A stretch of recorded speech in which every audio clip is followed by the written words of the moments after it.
Day 6. Let's do it. Starting a religion. Start off with the big stuff. I got a name. I went inward and was asking for a name, and a name came to me, and this is what it's going to be called. My religion is going to be called Heart. The Heart religion, or the religion of the heart. Um, it's just, it came to me. It just makes sense that the heart of it all is the celebration of what is of it all, right? All of it is, and we're celebrating that, and we're celebrating that with the religion, and the religion is going to be called heart. And I was thinking, this is the cutest thing.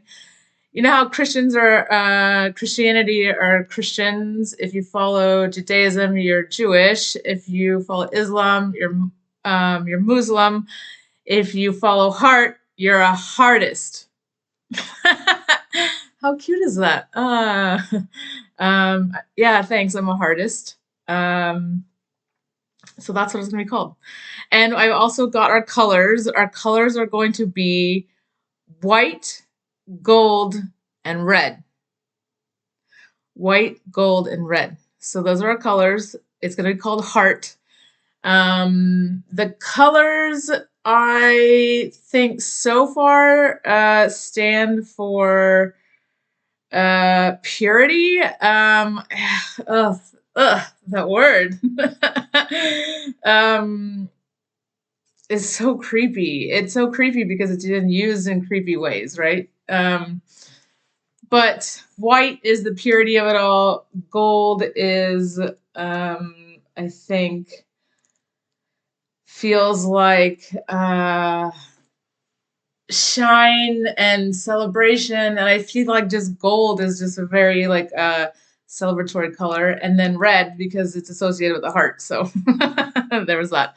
Why three colors? Three colors because the number three is going to be sacred in heart. In heart with heart is going to be sacred at heart. Huh. Okay. What's the word? What do we? The number three is going to be sacred at heart. Oh, sacred at heart. That's so cute. Oh my god, I'm having too much fun with this. Okay, so our religion is going to be called heart. Oh, that's why it's called heart to heart. Whoa. Do you remember when I said that I was going to tell my story at my first heart to heart, which is what I'm going to be calling our like sermon, right? Like or a lecture or a call to worship or whatever you want to call it. I wanted to call it heart to heart, a heart to heart. But now that makes sense why I called it that, because the religion is called heart. Oh, that's so cute. Whoa, okay, cool. This is all coming through me. Like, I'm just kind of taking my dog for a walk and asking the questions, and the answers are just coming to me. So, yeah, okay. So, heart, our colors are white, gold, and red. And if you follow the religion, you're called a heartist. So cute. And the sermon is going to be called a heart to heart, or yeah, heart to heart. Yeah, cute. Okay. And I'm going to have my first one on, guess what day of the week we're doing these? Sunday. Real original. I know. But I wanted to stay with Sunday. I feel like Sunday, look, it's all arbitrary, right? The days of the weeks, the months of the years, the days of the years. Like, it's all arbitrary. It's all made up. Like, doesn't matter, right? Like, none of it matters. But it's also, I'm learning in my social psych class that like these are all things that we've like collectively agreed on, right? And we've all kind of collectively agreed that Sunday is a holy day. I mean, I know that some people think Friday and some Wednesday and some, I get that, but like Sunday just feels like the right day to do it. Okay, so I'm doing it on Sunday. So my first heart to heart is going to be on Sunday, where I will read the first story in our holy book. It's going to be like the Genesis. It's where we learn the first and core belief of this religion. Heart of heart. Ah. So that is going to be on Sunday. I'm very excited about that. I have started writing it and I'm working on it. My process is that I write something, just kind of free flow, and then I edit the crap out of it. So I'm in the free flow portion of writing that story. So that's coming on Sunday. I'm like, I'm really excited about it. It's so cute. I can like, it's gonna be sort of like if I were to write a children's book, like this would be the story that I would write. So I'm very excited about that. Okay. I also came up with our first tenet of heart today, and I don't know if these are in any particular order, but here's number one. Responsibility. I think that we need to have responsibility for how our behavior affects other people. Since we're all one and we're all connected, uh, there are always opportunities to look at our behavior and make it more respectful and loving to other people, right? Like we're always concerned about how other people's behavior impact us. That's easy to do, right? But it's harder to sort of look inward and say, what are we doing that's impacting other people? I'll give you an example. So I walk my dog Rosie every day through the neighborhood. And Rosie is a guard dog. She just loves to like um, walk the neighborhood, patrol the neighborhood, make sure everything's like, kosher. And she's just looking for food, to be honest. She's always looking for treats or food. Somebody dropped something, some kid left a sandwich in the yard, or somebody dropped something out of their car, or I don't know. She's just always looking for food. And I don't walk Rosie on a leash. So when we walk her, when I walk her, we go for a walk, she wants to be all up in people's garages and go to people's front door, and like she just wants to wants to explore everywhere. And to me, it's not a big deal, and because she's not harming anything, she wouldn't hurt anyone. She's a very peaceful dog. I joke and say that she's Buddhist, like she's she's a pacifist. And some people like saying hi to her, so that it feels good. And then again, yeah, she's not hurting anything, so why not? But then I was thinking, I have a responsibility to not just think about how this is impacting me and Rosie, but also the people whose house it is that she's going through their garage. You know what I mean?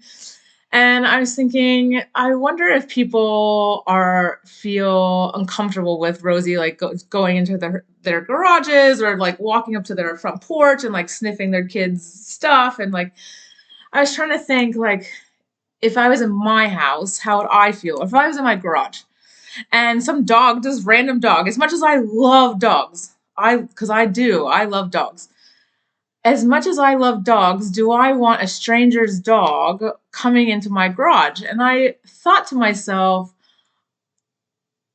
yeah, that would make me feel a little uncomfortable because that's my private space.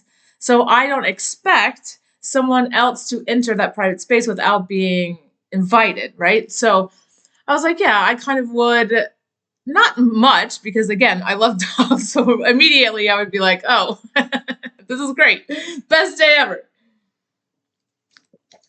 Dogs are coming to me now. I want to like go to them. That would be awesome. But also, like, there are some dogs that are like super slobbery, and I might not want them like on my stuff in my garage or whatever. Blah blah. So I was like, we gotta really start.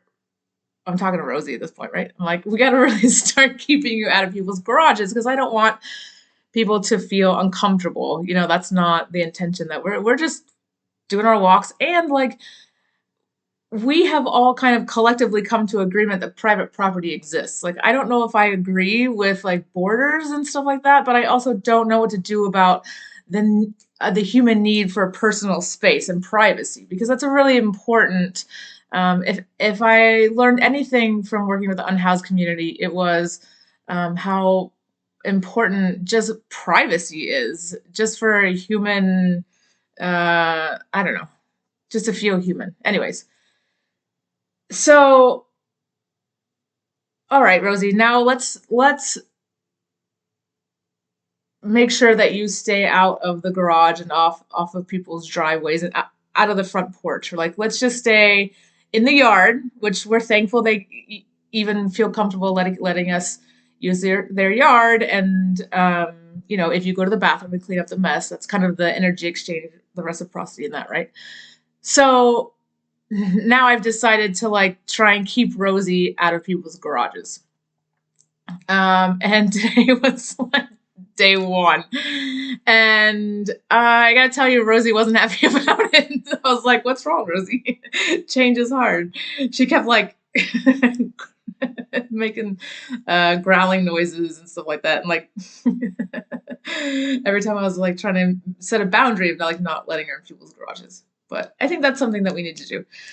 So that is my having responsibility for being in a neighborhood. You know what I mean? If I didn't want to play by the social rules, I could live out in the middle of nowhere.